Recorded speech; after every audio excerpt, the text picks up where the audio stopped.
Good morning, everyone. Welcome to Pre-Market News and Views by In the Money Stocks. Today is Friday, January 4th, 2013. Final trading day of the first week of the new year. Let's jump right into the charts. We'll look at the S&P 500 E-mini futures. We'll see the futures this morning are trading higher by 1.75. That just happened. They've been relatively very flat.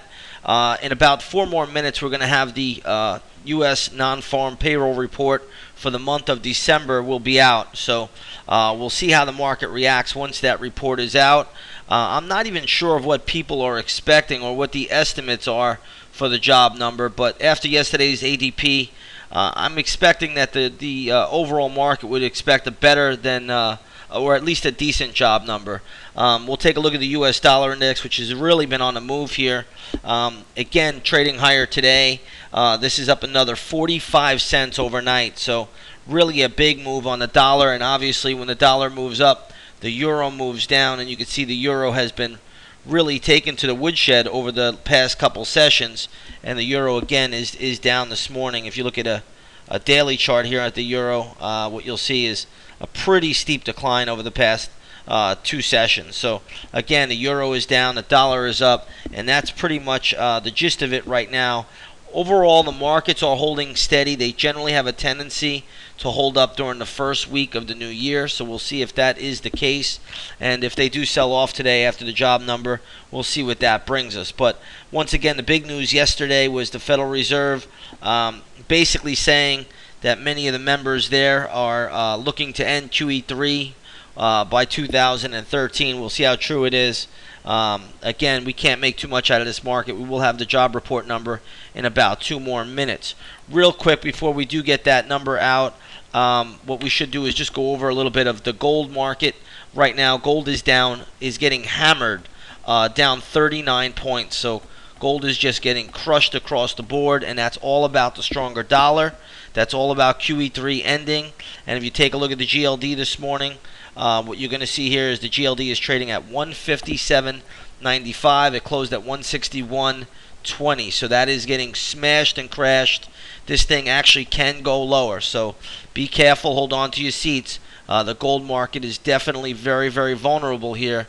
And I think it ultimately will go lower as well. So again, be a little bit cautious on the gold market here.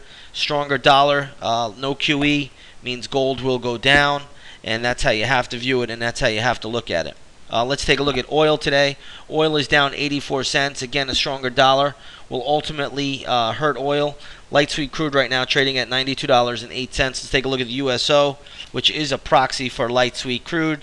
And what you're going to see here is that the USO is trading at $33.52 at the moment. That's a decent little dip from $33.74, which was the closing price yesterday. We are just about a minute away from the job report, so we're going to flip back over to the S&P 500. We'll see the reaction. That's all we care about. We really do not care about anything else. I could care less what the number is. I don't believe it, nor do I care about it. Just want to care about the market's reaction. That will tell us what to do going forward. So right now the job report will be released in a few more seconds, and we'll just see how it plays out. Then we'll go over a couple of stocks that I see moving this morning. But right now the job report is coming out any moment now, and we'll just watch the market's reaction quickly. You've seen a lot of jockeying here, but no real conviction in either direction. All right, looks like the report is out right now.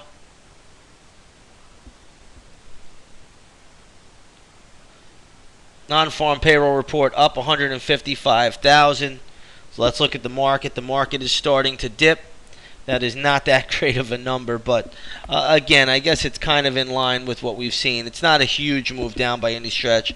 The ES futures are just trading down about a quarter point right now to the flat line. Not really that big a deal. So maybe almost a non-event, and a lot of traders really watching that very closely. So we'll see where the market trades out by the closing bell. But let's take a look at a couple of stocks now that we have that job report number released, and we're seeing it's really not doing all that much. The one I'm looking at is Coinstar. CSTR is the ticker symbol. Right now the stock Sold off really nicely yesterday, and then it has recouped. It's back up to $51. So overall, it's basically a dollar gap down. You don't want to make too much out of it. But one level I am interested in Coinstar, if it can get down there, is going to be around the $46.80 level. I think that's your scalp play for the day. $46.80 if it does get down there. Right now, it doesn't look like that's going to be the case, at least at the moment. But once the opening bell rings in an hour, things can obviously change. So keep that on your radar today. If it does get down to that level, I think that would be your bounce area. Again, you want to see that happen in the morning, not in the afternoon. And please make sure, you just realize it's a scalp level, nothing more than that. Another one I'm looking at is Finish Line. I think the ticker symbol here it is, FINL. This one is selling off pretty decently today. I took a look at this. There's a level I'm interested in for a scalp bounce on the long side, and that would probably be all the way down to $16.60. So keep that on your radar, $16.60. But this is a strong gap down, so this stock ultimately can go lower, but $16.60 may give you a quick bounce. After that, I don't really have anything till $13.90, so you want to be a little bit careful with it. But I think there could be a quick scalp bounce around $16.60. If the stock makes a long basing pattern before getting to that level, you don't want it. You want to see the price action get right down into that level. Ultimately, the weekly chart is looking bearish on this one, and this stock actually can trade lower in the near-term future.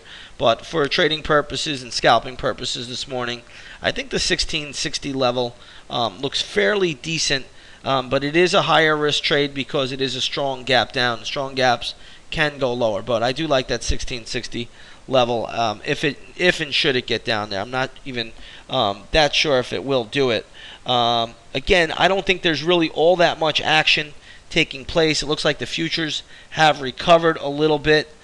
Today is a Friday, usually a little bit more on the subdued trading side. Futures have recovered. They're now trading higher by about 3.25 points. Either way you slice it or dice it, though, I don't think the job number is that critical today or personally going forward at all until you get some real job growth. 155,000 is kind of meaningless in my opinion, especially 4 years into a so-called recovery. I guess it's something's better than nothing, but after you do the birth rate and the death and all of that other stuff, the calculations, and people falling off, it's really not that big a deal. So again, watching the U.S. dollar here, dollar is pulling back now off of its morning highs. Dollar down, market up. That inverse relationship is still intact. So just start watching that. It'll be more correlated now that the holidays are over. With that said, everybody, I'm going to leave it here short and sweet today. I want to wish you all a great trading day, and we'll do it again on Monday. Take care, everyone.